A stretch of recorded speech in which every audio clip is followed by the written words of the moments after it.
This program is rated PG. It contains themes and scenes which may not be suitable for very young audiences. Parental guidance is advised.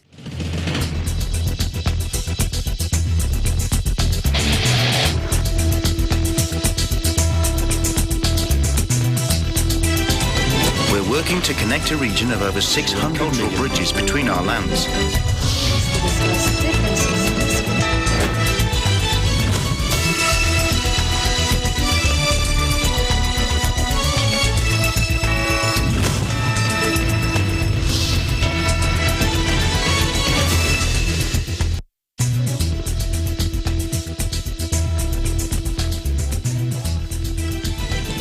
Hello, I'm Alma Angeles. Welcome to ASEAN in Focus. Joining me today is from our EBC Thailand Bureau. Hello, Esther.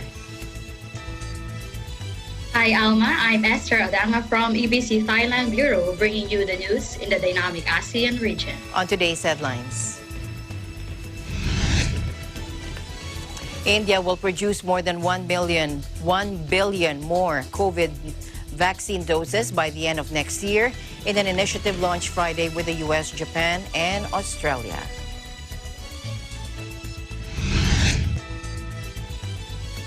Joining us today is the Deputy Chief of Mission at the Philippine Embassy in Tokyo, Japan, Mr. Robespierre L. Bolivar. The death tolls to bring an end. The UN decried surging deaths in Myanmar since the February 1 coup, warning that detained protesters were facing torture and hundreds had disappeared.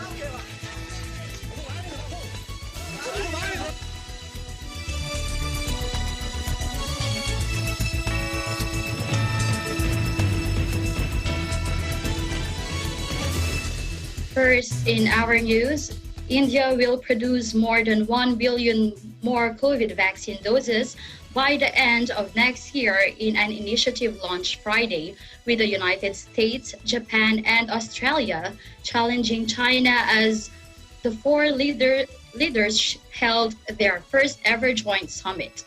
U.S. President Joe Biden, who has vowed to reinvigorate alliances in the face of growing worries about China, met virtually with the three nations' prime ministers as they pledged together to defend a free and open Indo-Pacific region. Let's watch this. And with respect to COVID-19, these four leaders made a massive joint commitment today. With Indian manufacturing, U.S. technology, Japanese and American financing, and Australian logistics capability, the Quad committed to delivering up to 1 billion doses to ASEAN, the Indo-Pacific, and beyond by the end of 2022. OECD revised up its expected rate of growth for the United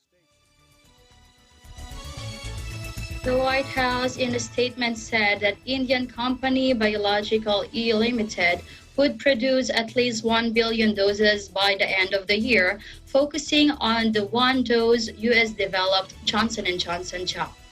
The manufacturing will be backed financially by Japan, as well as the U.S. International Development Finance Corporation, which provides funding for projects in developing countries. Australia will contribute another $77 million in addition to an earlier commitment of the $407 million to ensure vaccines are not only delivered but administered in the Southeast Asia, the White House said.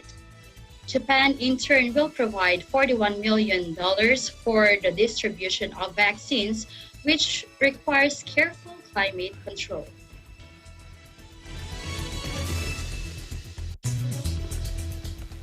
And joining us today is the Deputy Chief of Mission at the Philippine Embassy in Tokyo, Japan. He's a former Department of Foreign Affairs spokesperson and is a recipient of the 2018 Gawad Mabini Award, one of the highest presidential awards bestowed on Filipino diplomats. Welcome to the program, Mr. Robespierre Bolivar. Good afternoon, Ms. Alma. Good afternoon, Ruby, Esther, and to all the viewers of EBC News. It's great to be here. Thank you for being here, sir. First, how are you? How are you doing? Well, Personally, we've been busy. Of course, at the embassy, we are looking after almost 300,000 Filipinos in Japan. Aside from that, our embassy is also in charge of political, economic, cultural relations with Japan. And this country is one of our closest friends in the region. In fact, the president himself has said that Japan is closer than a brother. So you can't get any closer than that. And well, it makes our work here in the embassy very exciting, very dynamic. And well, we have a lot of work, but we're thankful for that. Okay. Could you give us a brief update on the coronavirus situation there in Tokyo? Well, in Tokyo in particular, and three of the surrounding prefectures, Saitama, Chiba, and Kanagawa, we are still under a state of emergency. It was extended up to Sunday. And, well, it used to be 10 prefectures, but the 7 other prefectures were taken out of the state of emergency list because the COVID-19 cases dropped significantly. Tokyo's COVID-19 cases on a daily basis has dropped considerably from where it was in December and January. But our authorities here, local government, just wanted to make sure that we cover all the bases, especially since there is the new strains of the virus, which are making its way through several countries. And we've had a couple of them here in Japan already. So just to make sure that all bases are covered, and the government has extended the state of emergency in Tokyo, which has 14 million people, the biggest metropolitan area of Japan, until Sunday. And we'll see where the government goes from there. Sir, Japan's, as you mentioned, Japan's government will likely decide. So it's been extended, the state of emergency currently in place for Tokyo and 3 nearby prefectures. In the U.S., sir, certain states can arbitrarily lift lockdown measures. Can you tell me, sir, how do local government units there work with the central government in stemming the coronavirus? And can they decide independently in situations like this? In terms of the system of the Japanese government, they have what they call a basic law, which dictates what the federal government and the prefectural governments, and even the city governments for cities like Tokyo, which are really very massive in terms of population. It dictates how they can cooperate, what they can do, what each local or federal government is authorized to do. But for the most part, the authority for the declaration of the state of emergency emanates from the national government. The prefectural governments or the city governments can request the federal government to declare a state of emergency in their locality, but it would be up to the federal government to do so, because declaring the state of emergency will make available funds and resources from the federal national government to the prefectural government. So that is the crucial thing that we have to look out for here. And of course, they have to take into account the picture, the entire picture in the country. Of course, the local government can only see their portion of the whole picture. So it has to be leveled up to the national government so that they can decide on measures as a whole and not just piecemeal. So, so you mentioned about the emergency also. No, health authorities have also found cases of new variants there, and there's a report that it has quadrupled over the past month. Also in Japan, they've identified the entry of new variants. Has this resulted in Japan tightening its borders, border controls? And is there a quota on entrants or visitors coming in Japan? For now, we're waiting for an official announcement from the federal government about any restrictions that they will impose due to the new variants of the coronavirus. There are already travel restrictions in place. For instance, for the Philippines, tourists cannot visit Japan as of the moment. and the Japanese Embassy and Consulates General in the Philippines do not issue tourist visas. If you are, say, a permanent resident or a worker, then there are different parameters for your entry into Japan. But tourists are not allowed yet. For other countries, they face similar restrictions, depending on the level of daily cases that they register, especially within environments. How is our Filipino community there, sir? The Philippine community is actually doing fairly well. But fortunately, we don't really have a lot of cases registered with the Filipino community. Of course, given the strict privacy laws of Japan, we can't really go into detail about the kababayans who were infected or who were hospitalized. But suffice it to say that there aren't a lot of Filipinos compared to other nationalities who have been infected by the coronavirus here in Japan. You mentioned hospitals. Usually the hospital capacity is a factor in implementing renewed or stricter lockdowns. How's the hospital situation in Tokyo right now, sir?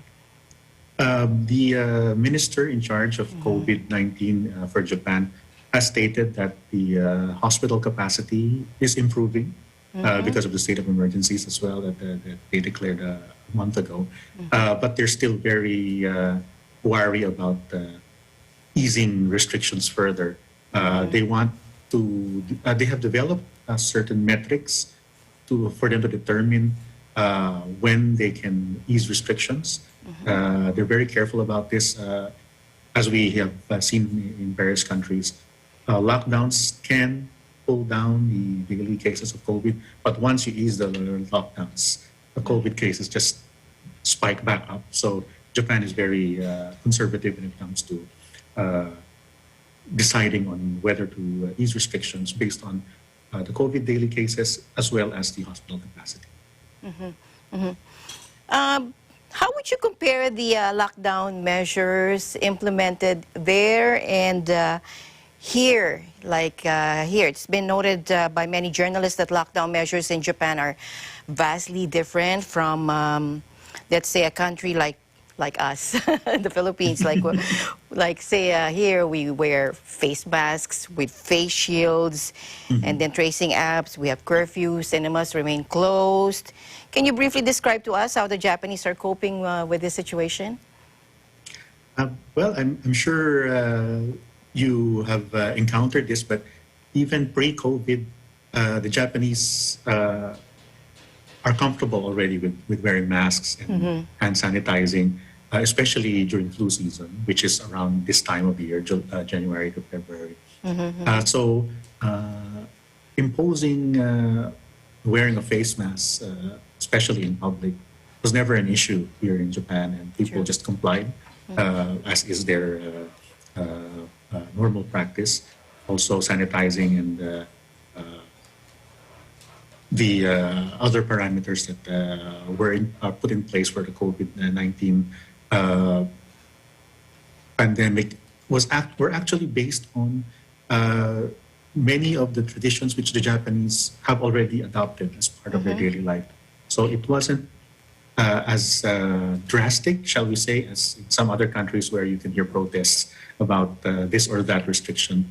Of course, the Japanese government still had a lot of adjustments made because, as you can remember, Japan was one of the first countries which was hit by the COVID pandemic way back, more than a year ago, in fact.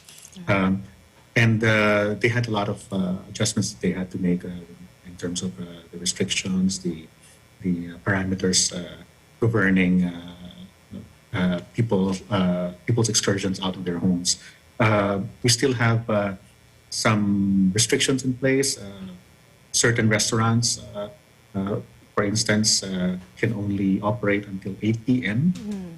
Because of the state of emergency in Tokyo. And they only are allowed to welcome, I think, 50% of capacity.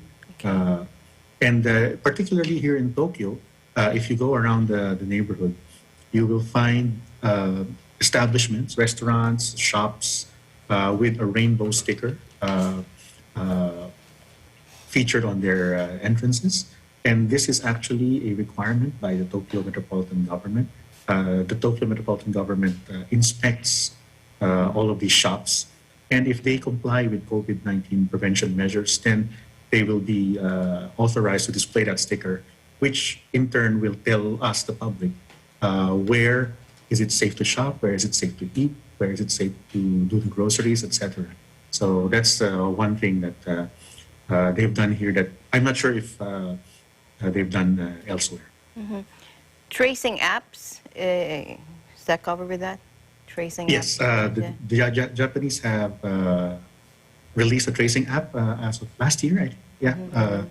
I believe it's a national tracing app, and that's how they determine whether foot traffic has increased, for instance, in train stations. With these measures in place, and there's an uptick, let's say a sudden spike of cases, do you see a stricter enforcement of lockdown measures right now there? Yes, they eased the restrictions sometime late last year, around November, and they saw a surge around December, January, which was why the federal government decided on a lockdown, a state of emergency. They don't use the term lockdown here. A state of emergency for initially 4 prefectures, which was expanded to 7 and then to 10. And a couple of weeks ago,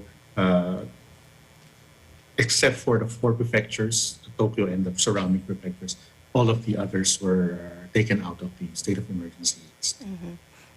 Well, let's go to the economy right now. What sectors of the economy are highly affected by the pandemic? For sure, tourism.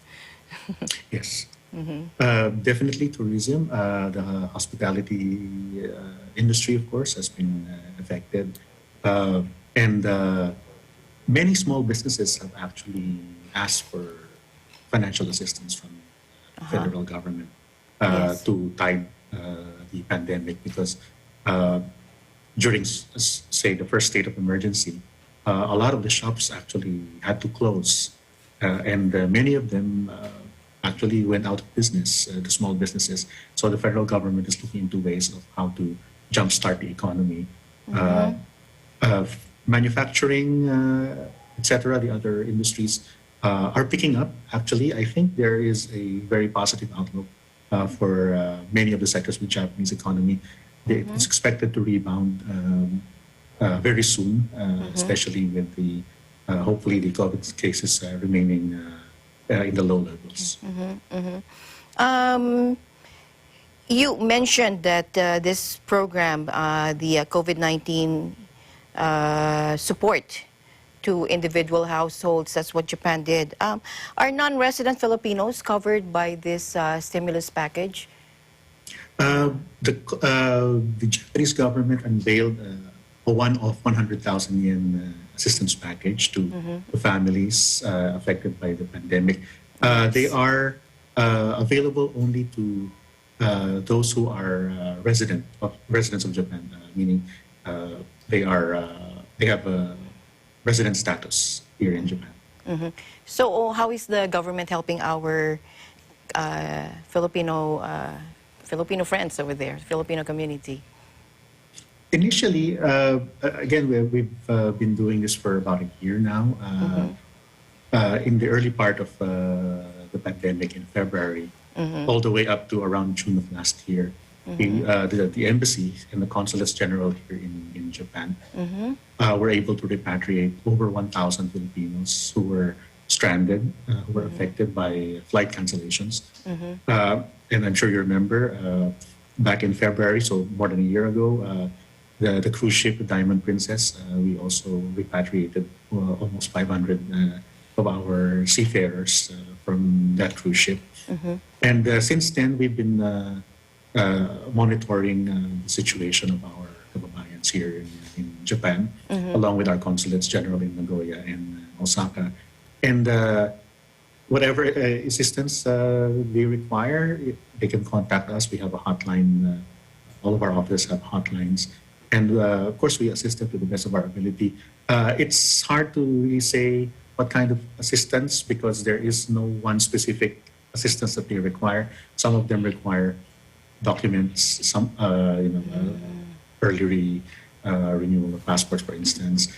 Some of them, especially during the early part of the pandemic last year, required assistance for booking flights or even paying for the flights. But since the commercial flights have returned, that's no longer an issue now. So there are a lot of different types of assistance that they've been requesting, and we try to assist them on this to the best of the ability of the embassy. We know that the vaccination is also underway around the world, in some parts of the world. How is Japan doing, sir?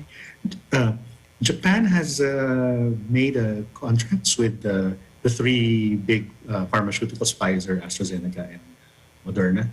And the Pfizer deliveries have been received by the Japanese government early this year.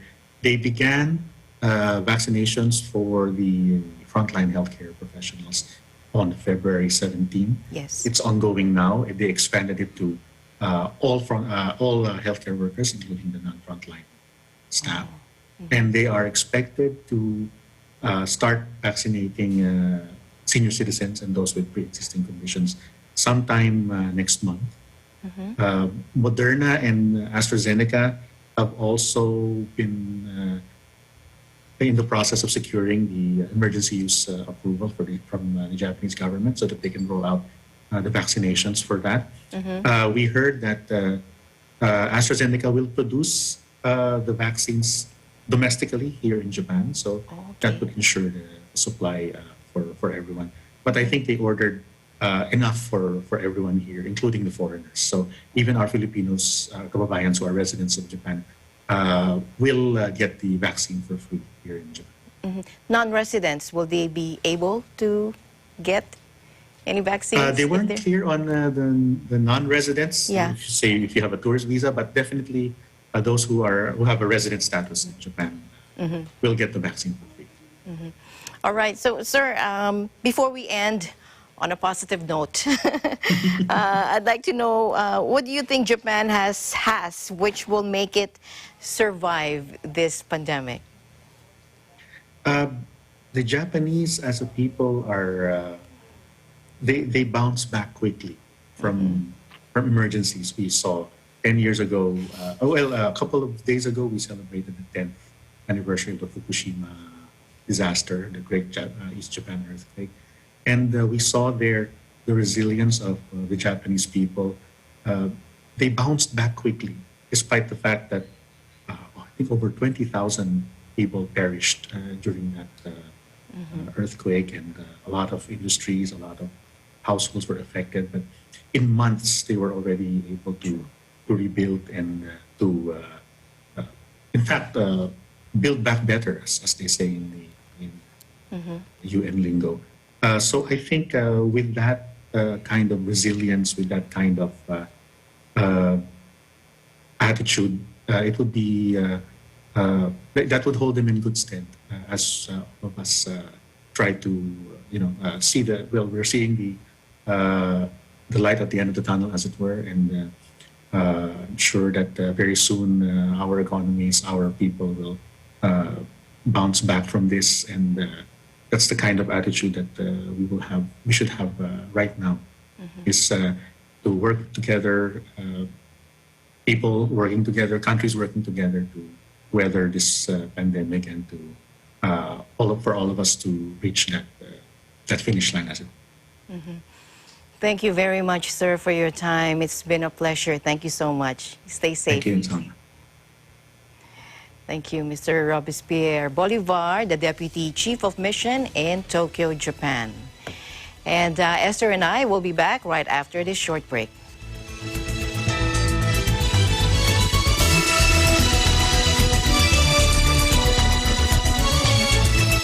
Hey there, Arnie Aquino here at Hatley Castle, one of the filming locations for the X-Men series. Don't forget to tune in to Digital Nest only on Net25.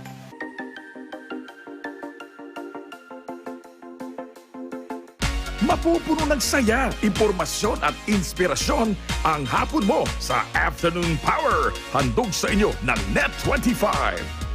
Sasabay sa inyong tanghalian ang inyong Happy Time Barkada at 12 noon. Alamin ang mga pangyayari sa Asean nations, Asean in Focus at 2 p.m. Ang inyong paboritong awit komentaryo kasama si Leo Obligar sa Piskante ng Bayan. At mga balita sa iba't ibang panig ng bansa, hatid sa atin sa Aguila Probinsya. Siksik ang hapon mo mula Lunes hanggang Biyernes, ang inyong Afternoon Power sa Net25.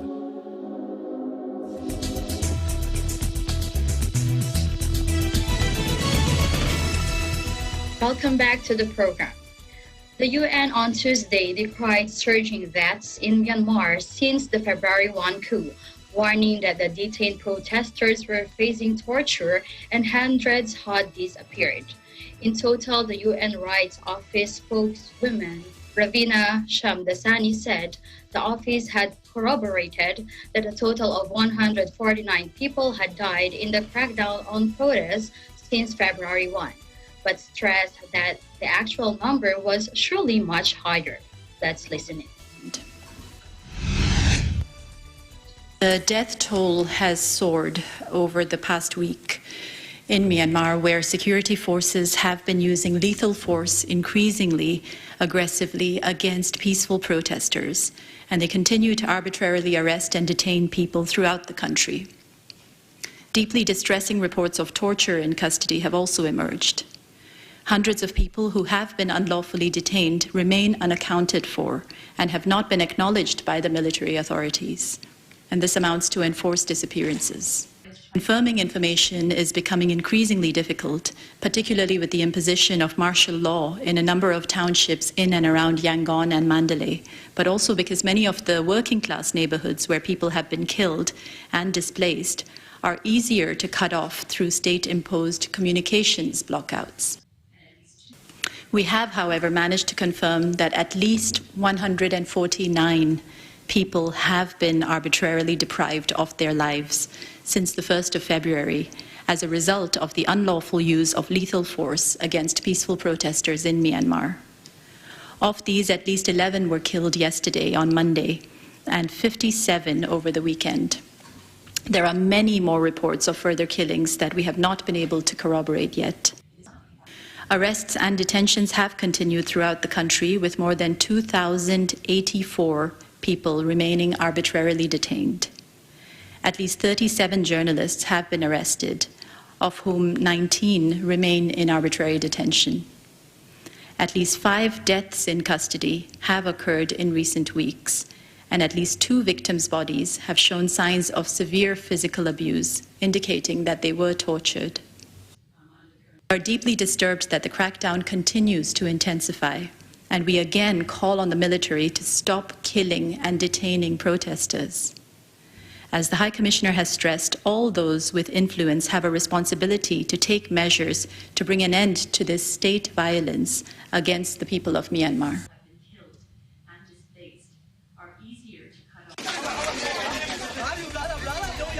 Shamdasani voiced concern that the UN Rights Office was facing increasing difficulty confirming information on the ground, pointing to the imposition of martial law in a range of townships in and around Yangon and Mandalay. In addition, many of the working-class neighborhoods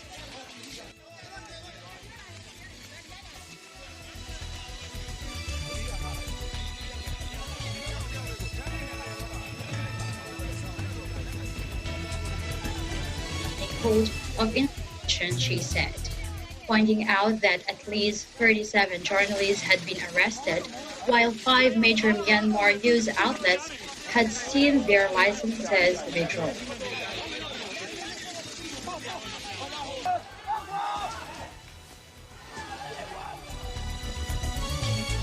Meanwhile, the violence in Yangon's North Ocalapa Township in early March became the catalyst for 30-year-old Xingling to defect from the army and join a nationwide civil disobedience movement.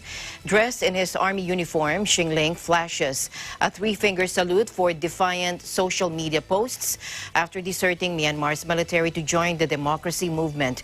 The 30-year-old soldier posted the image on Facebook last week as security forces were staging increasingly lethal crackdowns against protesters.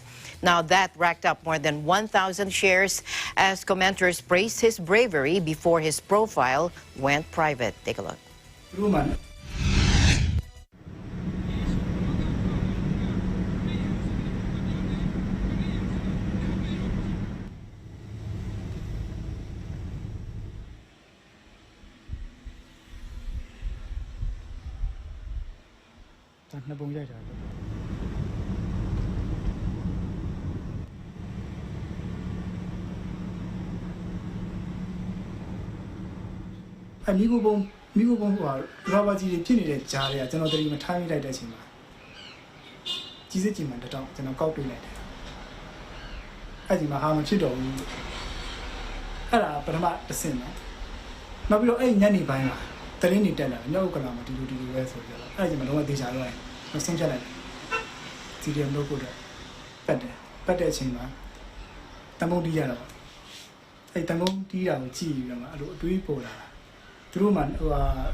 message page in the comment the message page in it.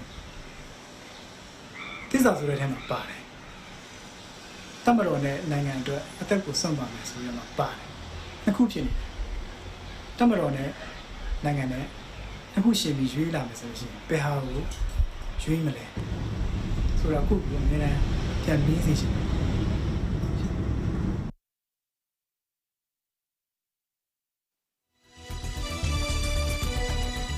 In other news, U.S. Secretary of State Antony Blinken on Tuesday accused Myanmar's army of brutally repressing peaceful protesters as security forces escalate the use of lethal force against anti-coup demonstrators. Let's listen in.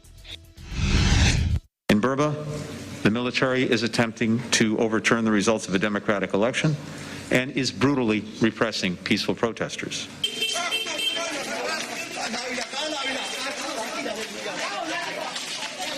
Pentagon Chief Lloyd Austin and top U.S. diplomat Antony Blinken are on their first overseas trip, which began Monday in Japan, looking to shore up regional alliances.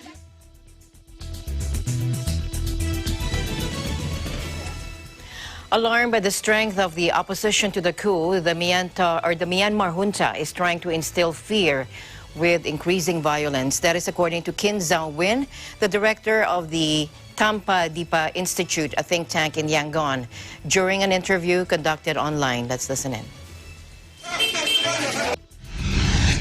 In Burma, the military is attempting to overturn the results of a democratic election and is brutally repressing. And the military is alarmed at it, at the strength of the opposition. And so they are now trying to, number one, instill fear.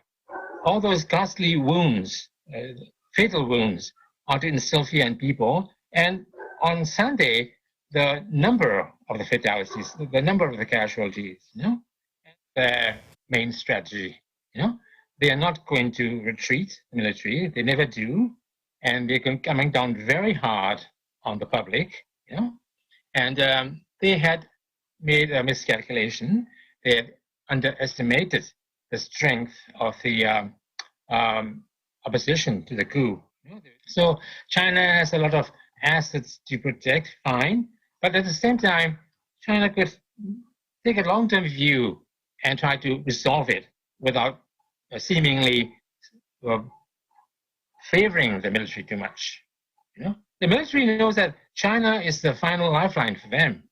If there are sanctions come in, and especially if domestic public sentiment tends towards armed rebellion, what is most likely to happen is that it's going to end in perhaps a big bang, and a high number of casualties, and a lot of people taking up arms, perhaps what they did in 1988, go into the jungle and enlist with the ethnic armed organizations, and the civil war goes on. So I don't see any way where we can get to a peaceful, non-violent resolution. In a way, it's a leaderless revolution. So who's going to negotiate with the military? No one's come up. We know that the revolution, the movement can go on its own momentum. But when you think about negotiations, it's almost impossible. And the military does not have any tendency or inclination or desire to negotiate. Them is going all out. In this way, it's more frightening than 1988.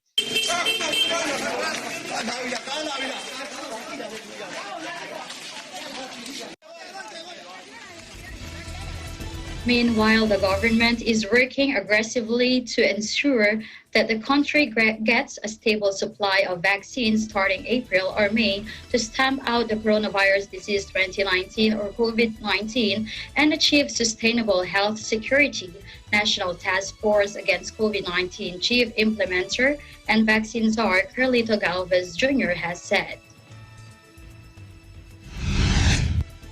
"We are ensuring the public that their government is aggressively negotiating and working for us to stabilize the delivery of vaccines starting this second quarter because in the first part of this year, 80% of global vaccine supplies have already been cornered by rich countries," Galvez said on a news release on Monday. He said the country expects to receive a total of 2,379,200 vaccine doses by March, and 1.4 million of which are Sinovac vaccines. The 400,000 doses donated by the Chinese government will be delivered on March 24, while the 1 million doses procured by the government will arrive on March 28. In a related news, the Philippines is expecting 2.3 million doses of COVID vaccines within this month until early April. That is according to National Task Force Against COVID-19 Chief Implementer Carlito Galvez Jr. on Monday night. Galvez, also the country's vaccine czar, said the supplies are a combination of CoronaVac, some government procured, and the rest donated by China from the Beijing-based Sinovac company and AstraZeneca. Take a look. This coming March, we will be receiving 2.3 million doses. So for this month of March, we will be expecting more or less 2.3 million vaccines. It will be coming from Sinovac, 400,000 from the Chinese donation.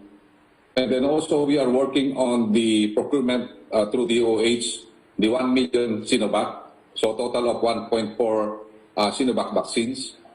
And we have an information from WHO that we might be receiving almost 1 million of AstraZeneca also within this month or maybe early April with 979,200 AstraZeneca with a total of 2,379,200 doses by March or early April po, sir. Wala ba tayong sobra? Ibig sabihin, walang dumating except those donated. Yung ginawang donasyon lang ng China pati sa WHO. Walang bayad yun. Si Secretary Galvez pumunta ng India at maroon siyang negotiation. He says that it was a very good one and we can expect delivery in weeks.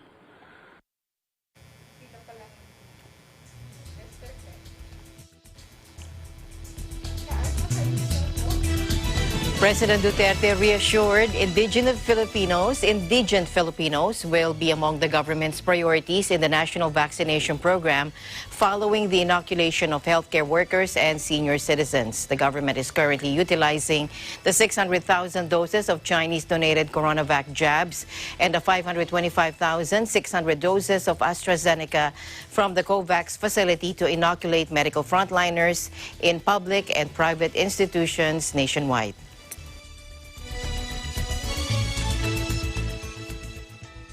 After becoming the first country outside of Europe to temporarily delay the AstraZeneca vaccine, Thailand lifted its suspension and Premier Prayut Chan-o-cha receives the first job.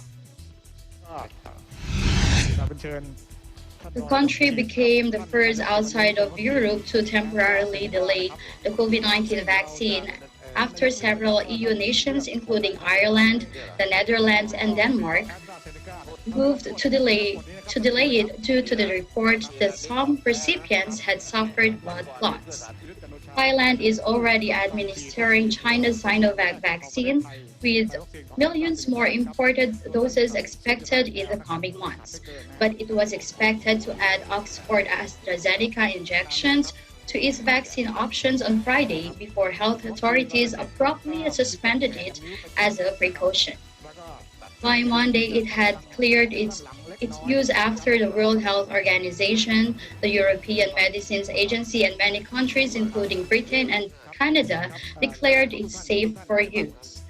Thailand is not set to start its own mass vaccination campaign until June, with more than 60 million shots planned through domestic production of AstraZeneca vaccine. But it is vaccinating essential workers and other groups with more than 100,000 AstraZeneca jobs imported for emergency use earlier this month. Indonesia delayed its AstraZeneca rollout on Monday, and Venezuela announced it would not authorize the job over fears of complications.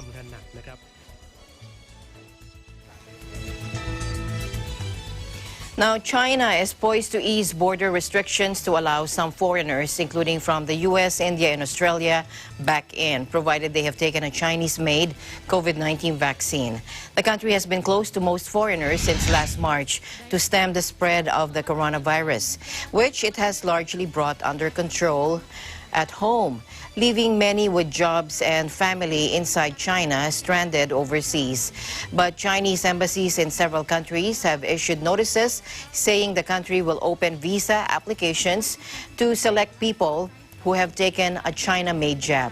Now, the Chinese embassy in the U.S. said in a statement dated on Monday that it would begin to process visa applicants inoculated with Chinese COVID vaccines. This would apply from this week to those visiting the Chinese mainland for work resumption, business travel, or for humanitarian needs such as reuniting with family members. Beijing is driving forward its inoculation plan for its vast domestic population, with 4 domestically produced vaccines approved so far. But it has yet to approve any foreign-made jabs. China's vaccines have been rolled out in several countries around the world, including Turkey, Indonesia, and Cambodia. The Philippines received 600,000 vaccine doses from China 2 weeks ago, kickstarting its inoculation drive.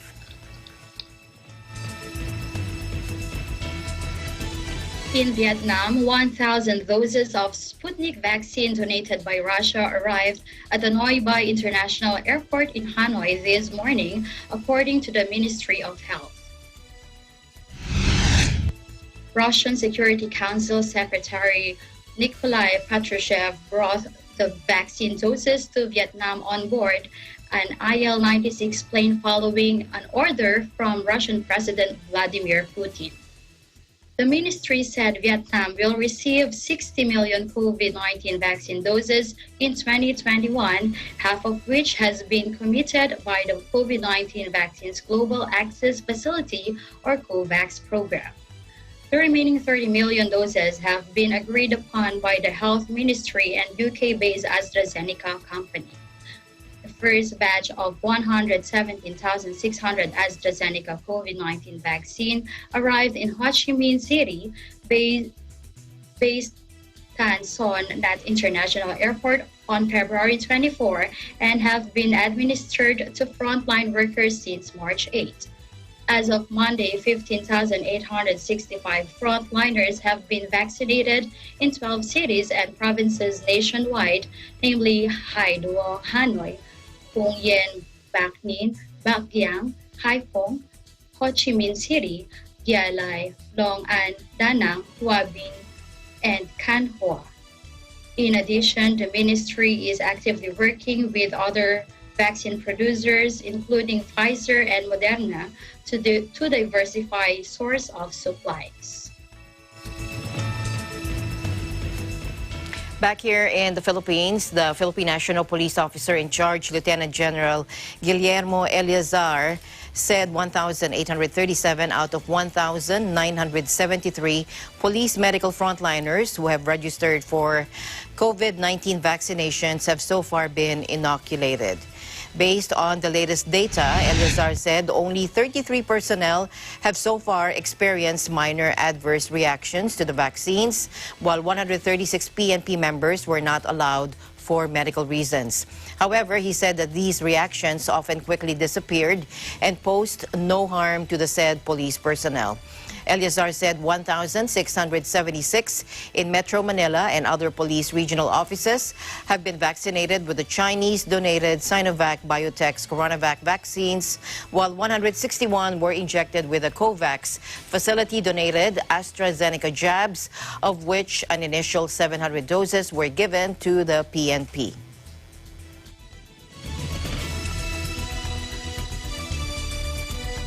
In another news, U.S. manufacturer Moderna on Tuesday said it has started COVID-19 vaccine trials for children aged 6 months to under 12 years old, with plans to enroll about 6,750 participants.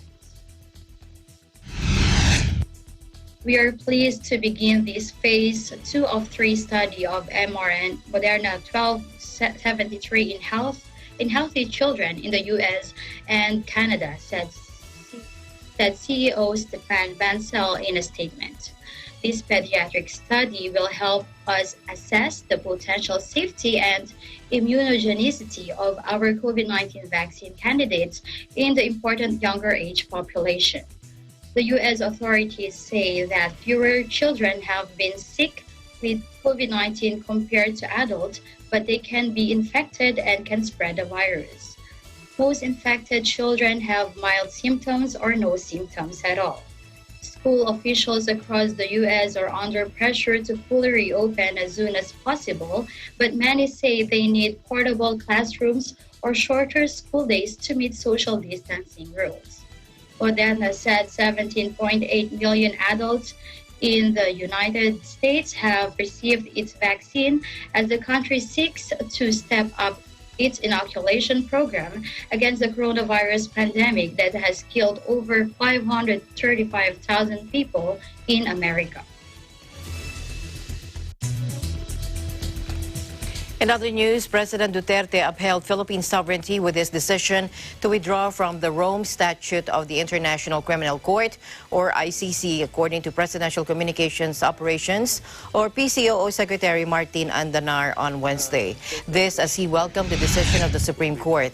The junk petitions questioning the validity of the country's withdrawal from the Rome Statute of the ICC for being moot and academic. He said, "We welcome the just and fair ruling ruling of the Supreme Court that dismissed petitions questioning the Philippine government's unilateral withdrawal from the International Criminal Court, he said in a press statement. Citing the Supreme Court ruling, Andanar said it was only right for President Duterte to leave the ICC for meddling into the country's affairs. He said, as the chief architect of our country's foreign policy and international engagements, President Duterte, well within his capacity, upheld our sovereignty by withdrawing from the ICC, who insists on getting involved with our nation's affairs and hindering our collective progress in securing the safety of our country from societal ills. He stood pat on his statement that the Duterte administration continues to uphold human rights and rule of law while enforcing the crackdown on illegal drugs.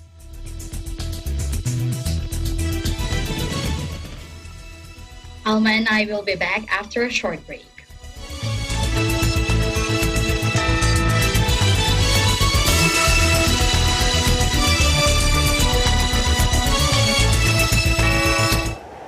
Innovation, digital disruption, globalization. Startups, micro, small, and medium enterprises, as well as large corporations, all face interesting challenges in the market today. Peek into the world of exciting opportunities and partnerships to drive growth with the latest business news and information. We are open for business.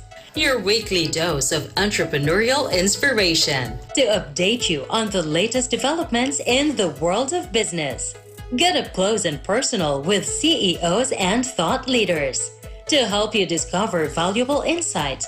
Sharpen your instincts for smart decision-making with the latest markets and economic trends, disruptive ideas, global innovation, social entrepreneurship, and other leading-edge business ideas. Join the conversations to create a more vibrant environment for entrepreneurship. Catch Open for Business, from vision to action.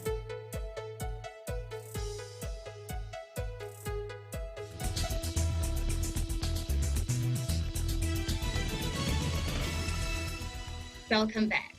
Asian investors edged lower Wednesday after a two-day advance with focus on the Federal Reserve's crucial policy meeting, which comes against a backdrop of heightened inflation fears fueled by an expected surge in economic activity this year. While the battle against the coronavirus continues to rage and some countries reimpose containment measures, the rollout of vaccines, signs of slowing infections, and huge government and central bank largesse are providing massive support to equities. But that has so raised concerns about soaring prices and prospect that Fed will have to wind back to the loose monetary policies, including record low in interest rates that have powered a year-long rally. U.S. benchmark 10-year Treasury yields, a guide to future interest rates, have risen to a one-year high in recent weeks. After a tepid lead from Wall Street, Asia struggled with Tokyo, Hong Kong, Shanghai, Disney, Seoul, Singapore, Taipei, Jakarta, and Wellington all in the red. There were gains in Taipei, Manila, and Bangkok. In other news, Britain unveiled plans to pivot its strategic focus towards Asia, counter Russian threats, and bolster its nuclear stockpile in one of the biggest overhauls of security, defense, and foreign policy since the Cold War era. The conclusions of the government's so-called integrated review, crafted over the past year as London recalibrates its post-Brexit foreign policy, include labeling China a systemic competitor. The document, entitled Global Britain in a Competitive Age, identifies Russia as the most acute direct threat to the UK, which poses, quote, the full spectrum of dangers. But the report identifies the Indo-Pacific region, including Asian powers such as India, Japan, and South Korea, as well as emerging economies like Indonesia and Vietnam, as critical to Britain's economy, security, and global ambitions. While the UK has already applied for partner status at the Association of Southeast Asian Nations, or ASEAN, Prime Minister Boris Johnson is due to make his first post-EU visit to India in April. Despite describing Beijing as a systemic competitor, the review concluded cooperation would be vital in tackling various transnational challenges, in particular climate change. In other news, Brunei Darussalam's Ministry of Culture, Youth and Sports, in coordination with the ASEAN Secretariat, hosted the 16th Coordinating Conference on the ASEAN Socio-Cultural Community, or SOCCOM, to enhance synergy on the cross-sectoral and cross-pillar work of the ASEAN Socio-Cultural Community, or ASCC. Deputy Secretary General of ASEAN for the ASCC, Kang Fok, co-chaired the meeting with Hadja Noor Asikian Binti Haji Johari, the chair of the Senior Officials Committee for the ASCC. Over 100 officials from SOCA, representatives of sectoral bodies from all three pillars of ASEAN, Committee of Permanent Representatives, as well as ASEAN regional entities, participated in the meeting, which aimed at facilitating collaboration between and among ASCC sectoral bodies on cross-sectoral issues. The conference's theme was towards post-COVID recovery and resilience in ASEAN, recognizing the urgency to strengthen collaboration against COVID-19 pandemic and its impacts. The meeting highlighted the implementation progress of the ASEAN Comprehensive Recovery Framework, or ACRF, which serves as ASEAN consolidated exit strategy from the COVID-19 crisis. In promoting synergy within ASCC to support the implementation of the ACRF, ASCC sectoral bodies, through a thematic discussion, presented their priority initiatives in line with the recovery framework that requires cross-sectoral cooperation.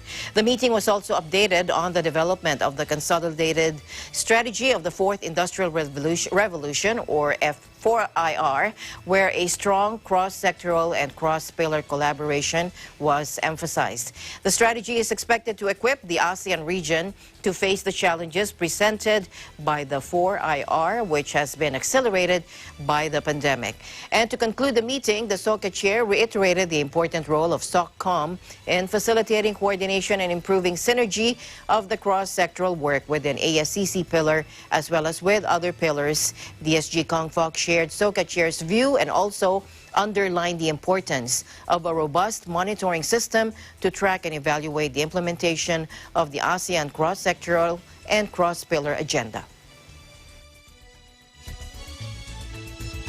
Meanwhile, Finance Secretary Carlos Dominguez III has thanked the Philippine multilateral partner institutions for extending a total of $1.2 billion in fresh loans to the government to help fund the country's coronavirus disease 2019 or COVID-19 vaccination program and its other pandemic response measures. Dominguez said these loans provided by the World Bank or WB, Asian Development Bank or ADB, and the Asian Infrastructure Investment Bank or AIIB will secure the funding needed to procure COVID-19 vaccines and keep on track the government's target to inoculate at least 70 million Filipinos, or 100% of the country's adult population. Dominguez said prompt and substantial financing extended by the multilateral partners is crucial to the accomplishment of Duterte's administration's target to inoculate at least 70 million Filipinos, or 100% of the population, hopefully within this year, so that we can safely open wide our economy and return to its pre-pandemic path of high and inclusive growth.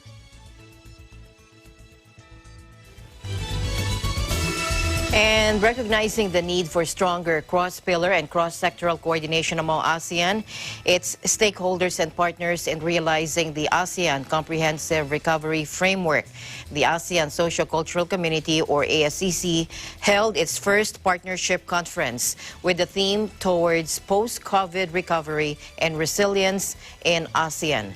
In his opening remarks, Deputy Secretary General of ASEAN for ASCC, Kong Fook, welcomed the delegates and emphasized that the region's recovery efforts must be done in a systematic and coordinated way in concert with stakeholders and partners. He reiterated that these major tasks cannot be accomplished by the ASEAN governments alone.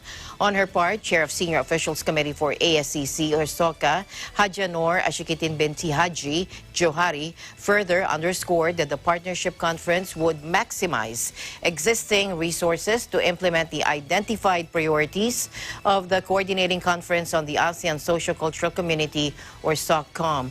These priorities are aligned with Brunei Darussalam's ASEAN chairmanship theme, placing people's well-being as ASEAN's top overall agenda. The 15 ASCC sectoral bodies and SOCA presented their priority areas and identified relevant activities planned for the next 5 years that would promote a sense of regional agenda and sustain the ASCC building efforts towards post-pandemic recovery. Sectoral dialogue partners from Australia, Canada, Italy, Korea, New Zealand, Switzerland, and U.S. UN agencies including UN Economic and Social Commission for Asia and the Pacific, or UNESCAP, and UN Women and other international organizations such as the Organization for Economic Cooperation and Development, Southeast Asia Tobacco Control Alliance, International Committee of the Red Cross, and the Alzheimer's Disease International recognized the shared commitments of the ASCC sectoral bodies and ascertained areas of mutual interest for potential collaboration.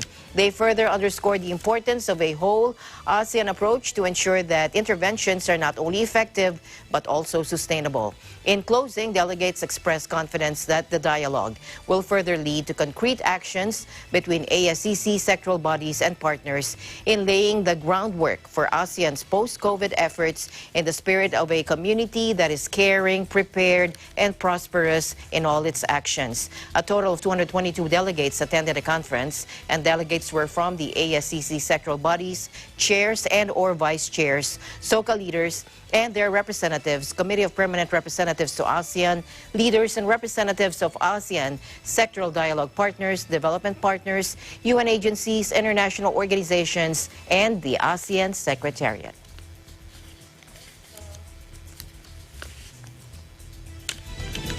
Thank you, Esther, for joining me today. Take care. Stay safe. Thanks, Alma. Same to you. And that's the latest news around the ASEAN. Thank you for staying with us. From EBC Thailand Bureau, this is Esther Adanga, and we live in interesting times. We'll see you back tomorrow. I'm Alma Angeles, and we live in interesting times.